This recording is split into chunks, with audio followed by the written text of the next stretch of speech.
Hello दोस्तों, नमस्कार। SM के शाना में मैं आप सब लोगों का दिल से बहुत बहुत स्वागत करता हूं। अगर आपने पहली बार विजिट किया है जरूर चैनल को सब्सक्राइब कर लेना। उसी के साथ साथ free stock market classes, let's learn stock market and finance, इन दोनों चैनल को चाहो तो फॉलो कर सकते हो, सब्सक्राइब कर सकते हो। दोनों चैनल के लिंक इधर आपको ऊपर आई बटन पे या फिर नीचे डिस्क्रिप्शन में मिल जाएंगे। सो चलिए दोस्तों, फिलहाल तो इस वीडियो को स्टार्ट कर लेते हैं।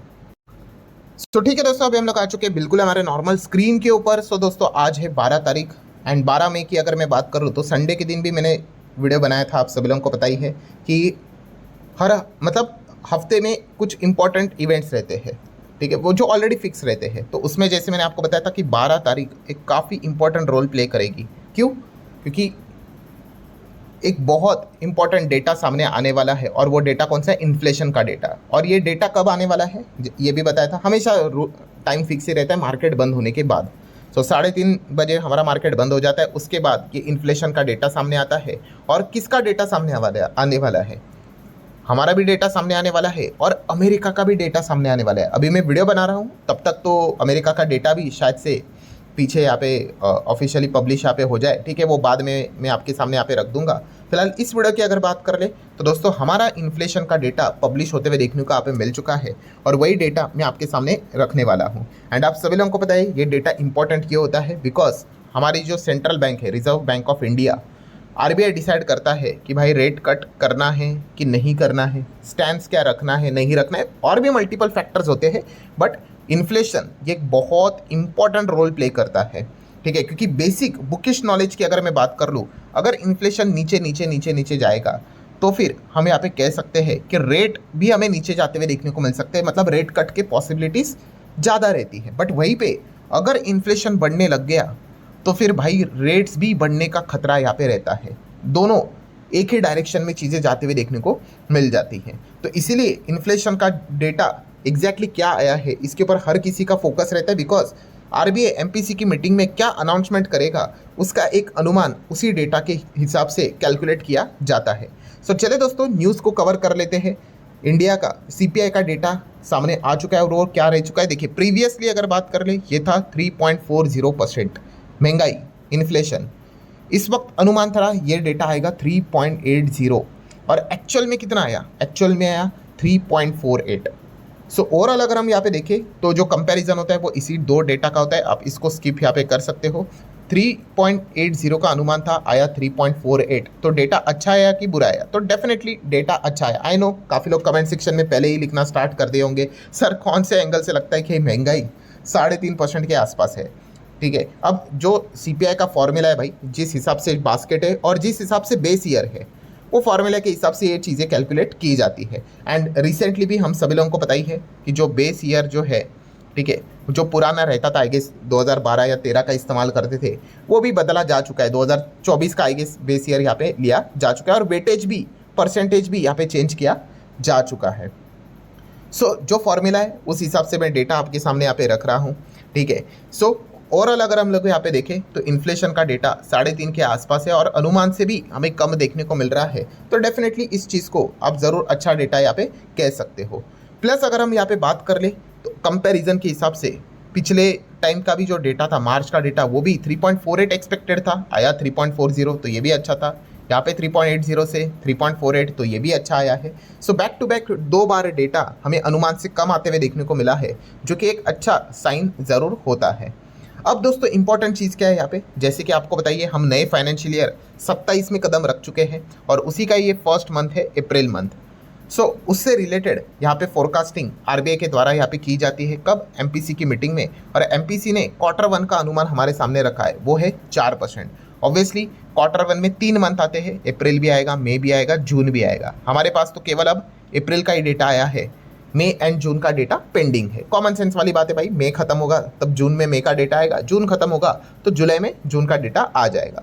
सो आरबीआई ने कितना अनुमान सामने रखा हुआ है? 4% का इन्फ्लेशन का डेटा। सो अगर अभी का डेटा अगर हम 3.48 जो आया हुआ है उस हिसाब से, अगर अगले 2 महीने का हिसाब से अगर एवरेज डेटा भी कैलकुलेट करके देखें तो देख लेते कितना यहाँ पे मतलब अगर आया तो आरबीआई के लेवल के हिसाब से डेटा निकल कर आ सकता है। तो आरबीआई कितना कह रहा है कि 4%, ठीक है भाई। अब एवरेज की बात है तो डिवाइड बाय 3 रहता है। अब डिवाइड बाय 3 यहाँ पे वहाँ पे चला जाएगा तो मल्टीप्लाई बाय 3 यहाँ पे हो जाता है। स्कूल में मैथ्स इतना तो हर किसी ने सीखा है। सो 4 इंटू 3 12। अच्छा, अब यहाँ की अगर बात कर ले तो कितना है, 3.48 है अभी का डेटा, वो 12 से हम माइनस करेंगे तो 8.52 आएगा। बट हमें पता है यहाँ पे मई का और जून का डेटा अभी भी यहाँ पे बाकी है। सो x हम लोग लेते हैं तो वो 2x आता है, तो यही 2 डिवाइड बाई 2 यहाँ पे हो जाता है, तो 8.52 डिवाइड बाई 2। सो यहाँ पे अगले 2 महीने में यहाँ पे 4.26 तक का मैक्सिमम इन्फ्लेशन का डेटा यहाँ पे मार्केट एक्सेप्ट यहाँ पे कर सकता है। एक बेसिक कैलकुलेशन मैंने आपके सामने यहाँ पे रखा हुआ है। मतलब मई में अगर 4.26 आया, जून में 4.26 आया तो चलेगा। ये हम कहेंगे कि आरबीआई का जो अनुमान है उस हिसाब से ये डेटा हम मतलब उस डायरेक्शन में हमें जाते हुए देखने को यहाँ पे मिल रहा है। आई नो कुछ लोग एक और चीज़ यहाँ पे सोचेंगे कि क्या ये पॉसिबल है कि ऐसा यहाँ पे हो सकता है। तो दोस्तों जैसे कि मैंने आप लोगों को यहाँ पे बताया कि ये हो सकता है, क्योंकि अभी तक जो आपको पता ही है पीडी मतलब पेट्रोल एंड डीजल, ठीक है, इसके दाम अभी तक तो ऑफिशियली तो यहाँ पे नहीं बदले हैं। ठीक है, कुछ कुछ प्राइवेट कंपनीज ने दाम यहाँ पे बदले हैं, उससे कोई ज़्यादा फर्क नहीं पड़ता है। जब सरकार अगर यहाँ पे पेट्रोल डीजल के दाम में अगर कोई बदलाव करेगी मतलब अगर बढ़ाएगी, तो जाके हम कह सकते हैं कि आरबीआई का ये जो फोरकास्टिंग है ये पूरी तरीके से हमें वाइप आउट होते हुए देखने को यहाँ पे मिल जाएगा। फिर नए कैलकुलेशन की रिक्वायरमेंट पड़ेगी, क्योंकि आरबीआई के एमपीसी की मीटिंग में जब ये बातें सामने आई थी तब सिचुएशन अलग थी एंड अभी की सिचुएशन काफ़ी डिफरेंट हमें देखने को यहाँ पे मिल रही है। सो ज़रूर ये सारी चीज़ें अब हर किसी के रडार के ऊपर यहाँ पे रहने वाली है, तो इसको भी आप नोट करके यहाँ पे चल सकते हो। सो ठीक है दोस्तों, इन्फ्लेशन का डेटा तो सामने आया है, तो इसका इम्पैक्ट क्या कल हमारे मार्केट के ऊपर पड़ेगा।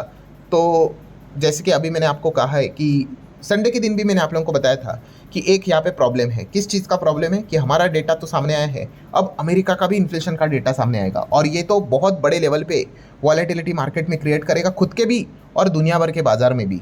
ठीक है, तो इस चीज़ के चलते हमारा मार्केट भी इन्फ्लुएंस होगा। तो हमारा तो इन्फ्लेशन का डेटा आया है प्लस अमेरिका का इन्फ्लेशन का डेटा, इन दोनों का मिक्सचर होके हमें क्या देखने को मिलेगा, कल के दिन रिएक्शन देखने को मिलेगा। तो हम यहाँ पे कह सकते हैं कि प्रॉपर रिएक्शन हमें देखने को नहीं मिलने वाला है। ठीक है, प्रॉपर रिएक्शन कब रहता है कि सिर्फ हमारा ही डेटा आता, तो फिर हम एक बार कह सकते थे कि ऐसा हो सकता है करके। फिर भी आप सभी लोगों को बताइए, हमारे पास गिफ्ट निफ्टी रहता है हमारा मार्केट बंद होने के बाद, और ये डेटा 4 बजे के आसपास आया था और गिफ्ट निफ्टी वापस 4:40 के आसपास ओपन हो जाता है। सो वहाँ पे रिएक्शन क्या देखने को मिला है वो हम देख लेते हैं। ओवरऑल गिफ्ट निफ्टी आप देख सकते हैं अभी जस्ट अभी ओपन हुआ है, 6 पॉइंट डाउन ही है, कोई बड़ी बात नहीं है। बट येस, जैसे ही ये इन्फ्लेशन का डेटा सामने आया तो आप देख सकते हैं कि यस एक बड़ी कैंडल स्टिक हमें देखने को मिली और वहाँ पे आप जो विक रहता है वो कितना ऊपर गया है जो आप यहाँ पे देख सकते हो। ठीक है, इसको अगर मैं थोड़ा सा और बड़े फ्रेम में अगर ओपन कर दूँ, यस, तो आप देख सकते हो काफ़ी ज़बरदस्त ओपनिंग हमें देखने को मिली थी गिफ्ट निफ्टी का सेकेंड सेशन की। बट उसके बाद आप देख सकते हो वो तेज़ी यहाँ से कन्वर्ट होकर ऊपर नहीं चली गई, इनफैक्ट वो वापस हमें नीचे ही आते हुए देखने को मिली है। बिकॉज हर किसी को पता ही है कि सिचुएशन काफ़ी टफ हमें देखने को यहाँ पे मिल रही है एंड जो स्कोप है इस प्रकार के डेटा के चलते ऊपर जाने का वो अब काफ़ी लिमिटेड यहाँ पे हो चुका है, क्योंकि ये जो अभी का डेटा जो देखने को मिल रहा है वो पूरी तरीके से यहाँ पे बदल सकता है। इसके चांसेस एकदम हायर लेवल पे है, खास करके जब प्राइम मिनिस्टर जी 24 घंटे में 2 बार ये बात बता देते हैं कि पेट्रोल डीजल को संभल कर इस्तेमाल करो।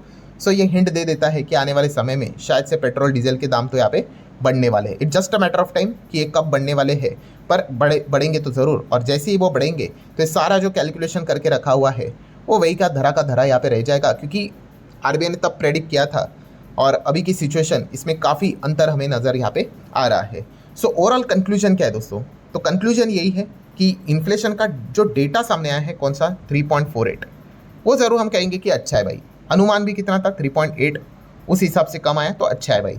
4 के ही करीब है तो वो भी अच्छा है। मैं अगेन कह रहा हूँ दोस्तों, जो कैलकुलेशन का फॉर्मूला है उस हिसाब से रहेगा। ठीक है, और भी आपके डाउट्स है उसके पर मैं ज़रूर आऊँगा। ठीक है, बट पहले बेसिक तो कवर कर लेते हैं। तो यस, ये अच्छा परफॉर्मेंस देखने को मिल रहा है। अब व्हाट नेक्स्ट में क्या करना है, यूएस का सीपीआई का डेटा आएगा वो हमें देखना है, उस चीज़ का इम्पैक्ट डाउ जोन्स के ऊपर कैसे पड़ता है, ग्लोबल मार्केट के ऊपर क्या पड़ता है वो देखने वाली बात है, उसको यहाँ पे नोट करना है। प्लस तभी भी गिफ्ट निफ्टी को हम एक और बार चेक करेंगे कि क्या रिएक्शन देखने को यहाँ पे मिल जाता है। तो ये चीज़ें भी आपके रडार के ऊपर रहनी चाहिए। देन अगर बात करें जो आपका डाउट चल रहा है कौन सा, आईएमएफ। अब आईएमएफ की बात करें, आईएमएफ ने हमारा जो सीपीआई का जो मेथड है ना उसको बी ग्रेड दिया था। क्यों, उसका रीज़न उन्होंने बताया था कि हम पुराना बेस ईयर इस्तेमाल करते 2012 वाला। तो अब आपको बताइए हमने वो बेस ईयर को हटा दिया, अब तो हम 2024 का आई गेस वही इस्तेमाल करते हैं। तो काफ़ी लोगों ने सवाल भी पूछा था कि सर अभी तो हमें बी ग्रेड जो था तो अब उसमें कई बदलाव होगा कि नहीं होगा, और अगर होगा तो कब होगा।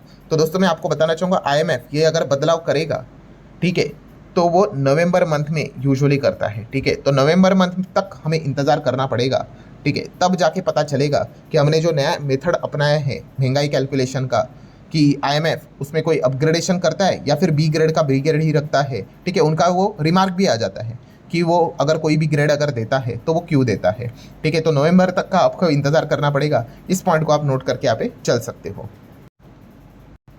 सो ठीक है दोस्तों, आशा करता हूँ वीडियो हेल्पफुल लगा होगा। आप चाहो तो इसको like as well as share यहाँ पे कर सकते हो। अब मिलते हैं अगले वीडियो में, तब तक के लिए बाय बाय।